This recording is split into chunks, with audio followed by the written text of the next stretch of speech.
Okay, if this is the best Yuki build I've ever had and it can't win this with the best Nia build I've ever had, then this character is goner. They're a goner, bro. Alright?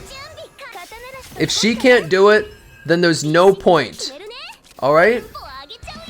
There's two of the— oh my god, yo, can I— okay, I get all these morale boosts. I'm getting all these morale boosts, then we iceberg cleave. We could fence zombie. 1, 2, 3, 4, 5, 6, 7, 8, 9. Okay, I'm gonna do this. I get the fortitude too, which is cool. Okay, now we're talking. Now we're talking. Okay, 3 AP available. I think we use freezing blade because we get an extra 90% of— wait, this is 593%. Okay, never mind. Maybe the freezing blade— this kind of doesn't seem that good. Okay, so we have every perfect setup here, pretty much. Okay, double crit. That was 5,400. Okay, big damage, 8,200 more. 9,000 damage. We activate inspiration of that, even though it doesn't have inspiration. Now we Veronica ult. And we crit. Okay. I think we just did like 10,000, 11,000 oh, 12,500 damage. Holy shit. And people are saying she's bad. I'm gonna be real, man. I do think she's kind of bad. This is the most insane deck I've ever had in any character with this setup. Like, bro, look at my Nia. How can a character not be good with this? What DPS of the game is not good with this? Also gives morale with both of these. I had an extra 40% morale boost with that too. That said though, that was very big. I ain't gonna lie, that was very big. We can all agree with that. Yo, what is happening? I can't see shit. I got too many cards in my hand.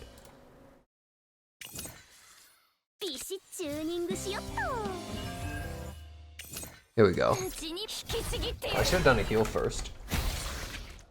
Okay, so we won. That was really good. That was really, really good, guys. I think we can all agree that looked incredibly impressive. Hey guys, how's it going? So how good is Yuki right here? So I pulled this character immediately once she was released, upgraded her. This is my current build. I have an okay amount of attack, 52 crit chance, 189 crit damage, which I would say is pretty decent overall. I think this is a pretty free-to-play partner, Lillian, probably the best one you can get as long as you're not going for a 5-star. And this is the current potentials I have. So I have some crit rate. I haven't gone for any of the crit damage, but I don't do that on any of my characters yet. I will, but it costs a lot of resources, and I only recently got units because I was broke as hell. So I haven't been able to do that, but I will eventually, and we'll see. Also, this is kind of useless, but this second one is probably pretty good, but this is the current build. Most of her damage is unique or basic. So how good is this character? I would say she's relatively underwhelming, but let me explain why, because there's a lot going on with this character. Let me go through all of her cards. So this is actually a pretty decent basic, the fact that it can cost 0 with inspiration, and how inspiration works is when you draw the card through not a normal draw, so at the beginning of the turn, then it goes and affects the card, right? So it costs 0 in this case. This one gets a 30% damage boost. This shield just sucks, you always remove that. Now let's talk about some of these epiphanies, because she needs to draw her own cards through some other source of card draw, so like a Pot of Greed type effect, or something like Prepare to Subdue. This is one of her most important cards. I would say by far the most important one is probably this one, because you are able to get 2 cards. So if you have some sort of card draw source, you can get 2 at the same time. It's overall really solid as long as the rest of your team complements that. If you're not doing that one, then I think something like this is honestly pretty good, where you get 1 right now and then 1 during the next turn. But overall, I would say that one's probably the strongest. And then I would say third place is probably somewhere around here, being able to retain it for when you really want to, or maybe there's no cards available for you at the moment.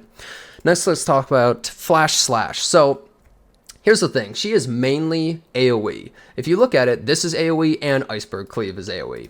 So when you look at the epiphanies, you might think, okay, well this one seems really good because this makes it a single target, so now she is AoE and single target. I've tried this out a bunch. I don't know if it's bugged or what's going on with it, but it feels weak as hell. A single anchor shot from Haru feels like it's doing like twice the damage of this at least, if not more, and that's without anchor lift. So this feels really underwhelming.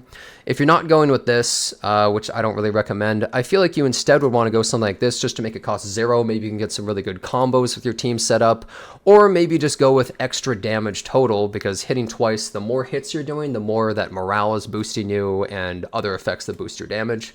So that would make it a lot better. I would say those are probably the strongest. Then we have Trickery Strike. So what's so good about this is it actually just activates the inspiration for a card. So your turn starts, you draw, and you're like, oh crap, I have one of my best cards in my hand. This can just immediately activate it. So as for epiphanies, it's a little bit hard to say. Because on the one hand, it's really nice to be able to just activate the one that you want and do some damage. But I also sometimes find that it feels like she's not doing enough damage, so I was almost considering getting something like this to make just a 0-cost damage nuke. But overall, I think this is my favorite one, because I often found many hands where I just didn't get her cards. Because she feels a little bit similar to Haru in some ways, where you're almost just waiting for her cards and you need tons of card draw, and this is one way to get it really easily. The only problem is that it's random. Now, you can offset something like that by getting some other cards that I'll talk about later too. Now, this is her upgrade, and this upgrade is a bit odd, because 60% damage to all enemies, I found it incredibly underwhelming, and I tried a couple of different epiphanies. I tried like this unique initiation one, which is honestly pretty awesome that you get to just start the entire fight with that, but it usually feels like it's doing a pretty weak amount of damage. So I'd rather just go for a damage boost like this, and I've never actually found this one so far. I'm pretty sure it exists. I've just never found it, but I think this might be the best just to get more single target damage on her, because already her AoE is pretty decent. It's pretty strong, so you don't really need more of that. I think I'd rather just go for some good single target, and I'm not a big fan of the other ones that much either. Now, then we got Iceberg Cleave, and this is a pretty damn good card overall, because you're doing a nice AoE damage nuke, and it hits twice, which, you know, obviously scales off of plus damage effects. Now, there is one really big problem. You decrease damage by 20% to get the additional hit, and I think that's just a really stupid design, and we all know why it exists. It exists because her first dupe removes it, which I think is just such a lame thing to add on. But regardless, I think that that's a pretty strong ability and one of her best. Now, what is the issue with this character? Well, she has a lot of AoE, but not much single target. And you might say, okay, well, that's fine.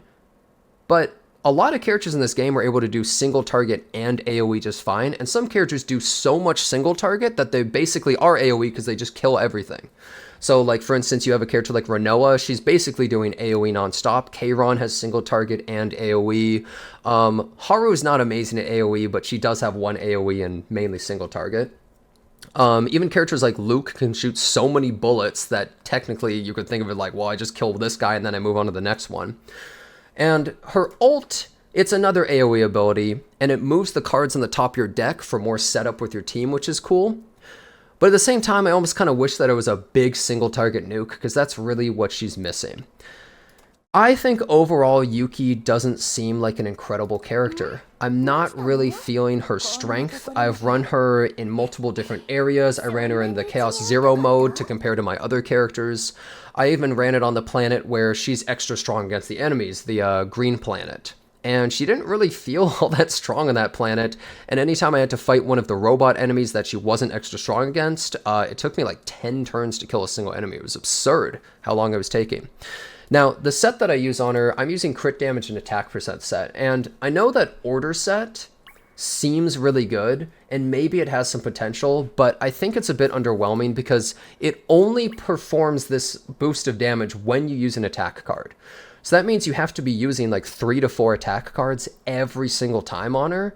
And I think that's a little bit unrealistic. And overall, you're probably just getting more damage total by using a 2-2-2 set, which I don't even have the third set finished. But either way, I think I would recommend that for most people. It's easier to build too at this state in the game.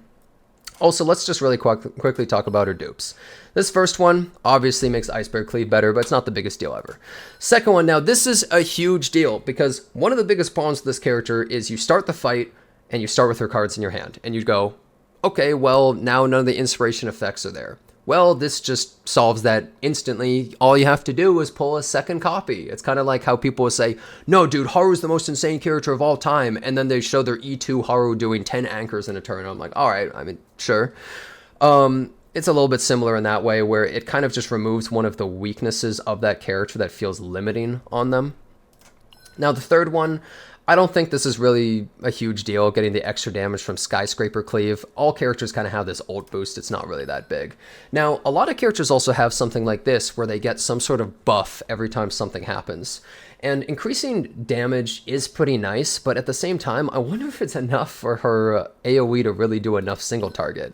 Then this is the classic everyone has, and then this makes it so you can actually get, I believe, a 45% damage boost from these stacks of Sword Dance each time you draw one of her cards, so you can get a really big nuke turn. But I have heard even some people who have E6 Yuki finding her a little bit lackluster. Now, the problem really comes down to she has really garbage single target, but has pretty good AoE. But a lot of the hardest fights in the game are not AoE, and people usually find ways to deal with a lot of the AoE things with other characters. Like, for instance, Kalipe basically is doing the same amount of damage as Yuki, but then also shielding your team for hundreds potentially. So it makes you think, okay, well, what's really the point? Maybe you should use Yuki as a sub DPS, but then it's like, okay, well, I could use Kalipe as a sub DPS. Well, maybe you don't have Kalipe. Well, I mean, at the same time, though, there's a lot of main DPS that has AoE too, like I mentioned. Like, Renoa can deal with multiple targets pretty easily. Kayron can do that too, so it kind of makes me think, well, what's really the purpose? Now, what are the best characters to use with Yuki? Because I think this is really important as well. I was mainly using Veronica, and I was using Nia.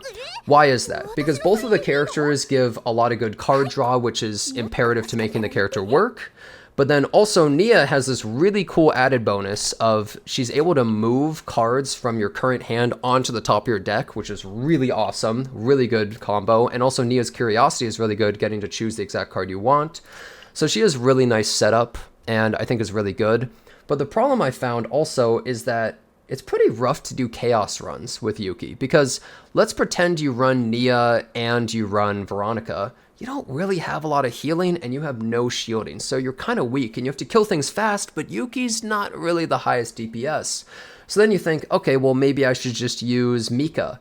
Well, Mika's kind of a waste for that setup too, because you don't need a ton of AP most of the time on Yuki, I found. So even though Mika's so good, it feels almost like you're only getting half of the benefit of the character. So maybe instead you should use a shielder like Kalipe, but then I'm like, okay, well, that basically invalidates Mika, or I mean invalidates Yuki there, so I don't know. It's a bit odd in the current state of the game. I feel almost as though she's missing one more perfect character to pair with her to truly make her amazing. My current save data that I have, you definitely want something like this where you draw with an ability and now you do a ton of extra damage. I got this really cool Prepare to Subdue. I can't click on any of these to zoom in because there's currently a bug where if I click on them, I have to force close my game, so that's cool. I have the extra damage AoE right here, but this is something that's really important, and this is a new card they just added, is Aggressive Mutant. What's so good about this is you get to draw one of your own attack cards, exactly what she wants to do, and you get a damage boost, which is really insane. Potentially, especially if you get something like Iceberg Cleave that hits 2 times, that's a big damage boost. And then I also got an epiphany where it applies Vulnerable, because here's the thing about Yuki. She doesn't really hit that many times. At most, she hits 2 times. And normally, I recommend a character like Rei with half of the DPS in the game. Doesn't really work that well with her because she's not hitting multiple times, like 3 to 4 times. Aggressive Mutant and that vulnerability is so powerful. It's similar to Haru, where you're not getting damage boosts from many things like morale, you need the vulnerable in the enemy. So that's really good. And this is a really good meme to basically illustrate how it feels to play Haru versus Yuki. Haru is, I play Anchor Pointer, I Anchor Shot. That's basically it. Or I use card to draw Anchor Shot. Okay, now I do damage. Well, Yuki is like, okay, first I use this, then I use this to draw this other card, then I use this to boost the damage of my character, then I put this card on the top of my deck, and I use this to draw it, and then you don't really feel like you're doing anything. It kind of feels like crap. So, basically, the whole point is, at the moment, do I think that you should pull for Yuki? Not really. I don't think that she's anywhere as good as the top damage dealers in the game. I don't really think that she fits in that much content right now either. Now, some people will say, oh, but she's so good in Basin right now.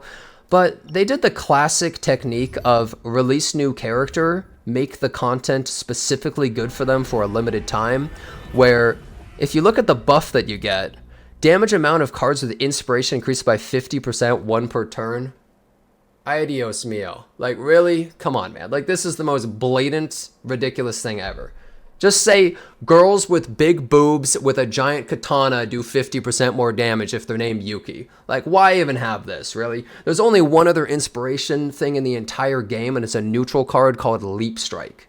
Nobody's using that, okay? If you do a Leap Strike build, please send it to me. I would love to see you clear Basin with a Leap Strike build. That would be awesome.